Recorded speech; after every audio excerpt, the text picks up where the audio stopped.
Shalom teman-teman, perkenalkan nama saya Maruba Sihota. Ya, saya ingin menyampaikan satu poin penting pada saat ini, yaitu tentang ayat Yohanes 1 ayat 1. Ya. Yohanes 1 ayat 1. Isinya demikian. Demikian bunyi firman Tuhan, ya teman-teman. Pada mulanya adalah firman. Firman itu bersama-sama dengan Allah, dan firman itu adalah Allah. Kata yang dimulai di sana adalah pada mulanya. Ada dua kata, ya. NRK, ya. En hologos.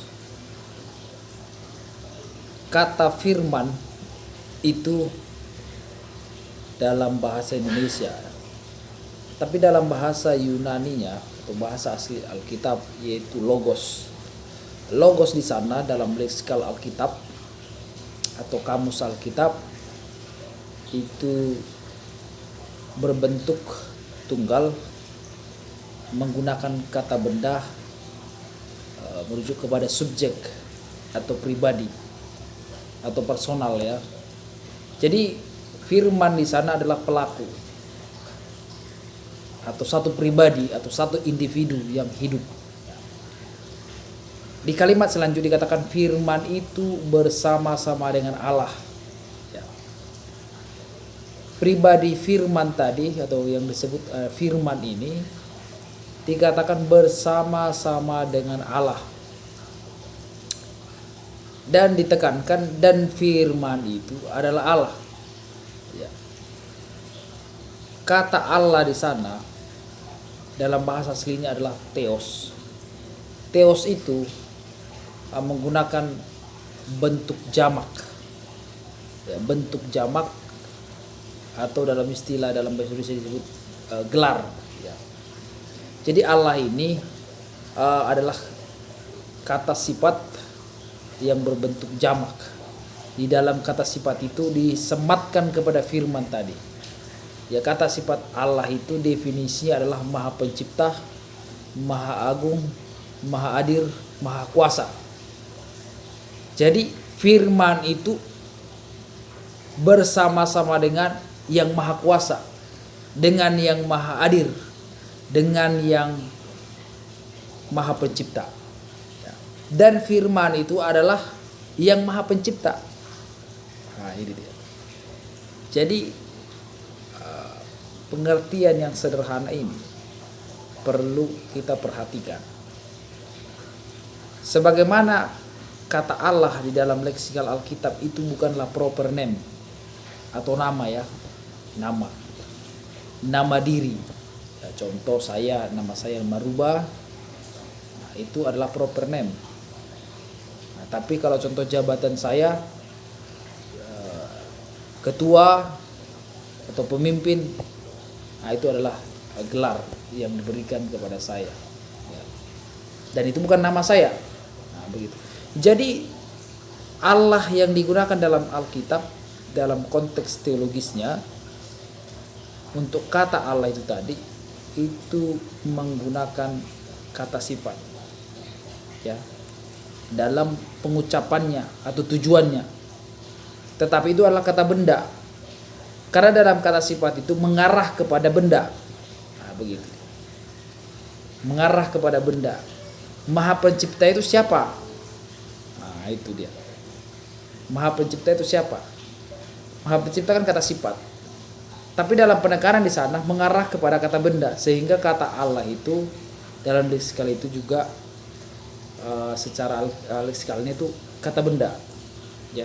Tetapi mengarah kepada tujuannya yaitu kata sifat, yang menunjuk bahwa firman ini menggunakan kata sifat itu tadi adalah Maha Pencipta, Maha Agung, Maha Adil, ya, Maha Hadir, ya, dan juga Maha Kuasa.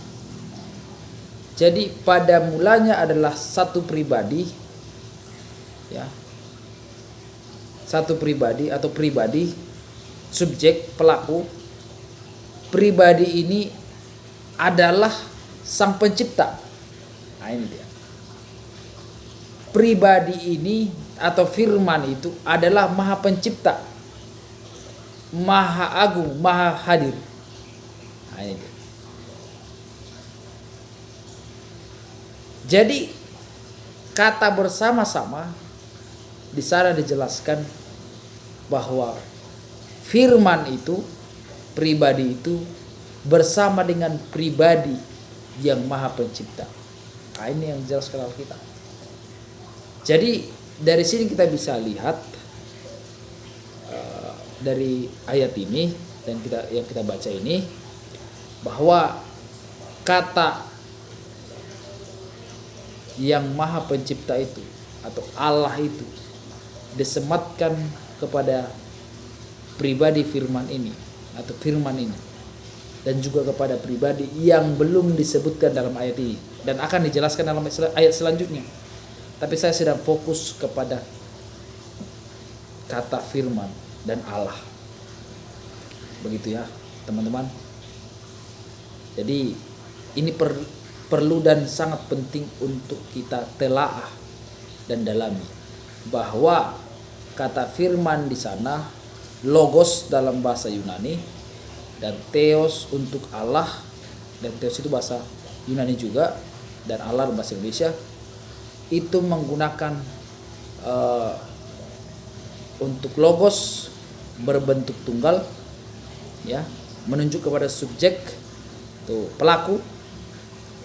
Untuk Allah itu menggunakan kata sifat ya, tujuannya kata sifat tadi yaitu maha pencipta ya, yang menunjuk kepada subjek. Nah, ini dia, menunjuk kepada subjek. Subjeknya adalah itu tadi, firman, pribadi, dan pribadi yang belum disebutkan di dalam ayat ini, ayat 1, tapi akan disebutkan di dalam ayat selanjutnya, ayat 14 ya.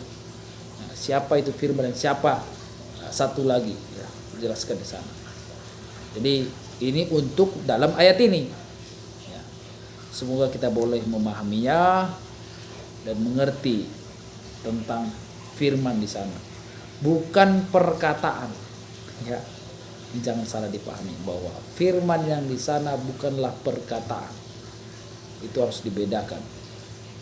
Karena dalam bahasa Yunani untuk berfirman itu menggunakan kata kerja, itu juga menggunakan kata rema atau remata, bukan logos.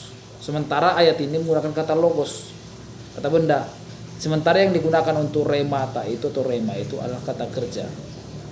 Ya, demikian kiranya Tuhan menolong kita untuk dapat menerima dan memahami ayat ini, sehingga kita boleh memiliki pengetahuan yang baik sesuai kehendak Tuhan, sebagaimana Tuhan menunjukkan kepada saya. Terima kasih, Tuhan Yesus memberkati. Amin.